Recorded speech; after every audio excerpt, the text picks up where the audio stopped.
અમદાવાદ ખાતે ભગવાન જગન્નાથજીની 149મી ભવ્ય રથયાત્રા યોજાવા જઈ રહી છે, ત્યારે અમદાવાદ શહેર પોલીસ સુરક્ષાને લઈ સંપૂર્ણ સજ્જ જોવા મળી રહી છે.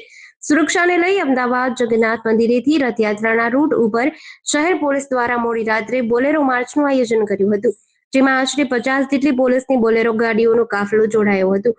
જગન્નાથ મંદિરથી આ ફ્લેગ માર્ચ શરૂ થઈ હતી અને રથયાત્રાના રૂટમાં આવતા માર્ગો ઉપર માર્ચ કરી હતી. આ માર્ચનો હેતુ આખા રૂટ ઉપર એક સાથે સઘન પેટ્રોલિંગ થાય અને સુરક્ષા જળવાઈ રહે તે હતો. આ માર્ચ દરમિયાન JCP sector 1 Neeraj Badgujar, zone 2 DCP Bharat Rathod, zone 3 DCP Rupal Solanki, ACP E division Vani Dudhat, ACP E division Hirendra Chaudhary સહિત રૂટમાં આવતા પોલીસ સ્ટેશન વિસ્તારના પીઆઈઓ, પોલીસ કર્મીઓ મોટી સંખ્યામાં જોડાયા હતા. આ ફ્લેગ માર્ચ રથયાત્રાના રૂટમાં આવતા વિવિધ વિસ્તારોમાંથી પસાર થઈ હતી અને રૂટ સુરક્ષાની સમીક્ષા કરવામાં આવી હતી. આજે ભગવાન જગન્નાથજીની 149મી રથયાત્રાના અનુસંધાને આખા રથયાત્રાના રૂટ ઉપર અમે બોલેરો સાથે માર્ચ કરવાના છીએ.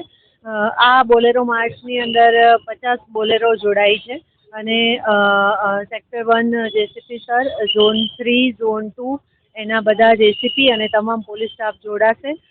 આ જે બોલેરો રેલી છે એ કરવાનો પર્પઝ ફરીથી આપણે જેમ આગળ ઈવી રેલી કરેલી હતી એ જ રીતે આખા રૂટ ઉપર એક સાથે સઘન પેટ્રોલિંગ થાય અને રથયાત્રાનો રૂટ આખો ક્લિયર છે કે કેમ, સાથેના ઢાબા વગેરે checking, hotel guest house checking વગેરે પ્રવૃત્તિ પણ સાથોસાથ થાય. એક જાતના કોમ્બિંગ જેવી એક્ટિવિટી આ રેલી મારફતે કરવામાં આવશે. જેડીસી ન્યૂઝ સાથે સંજીવ રાજપૂત, અમદાવાદ.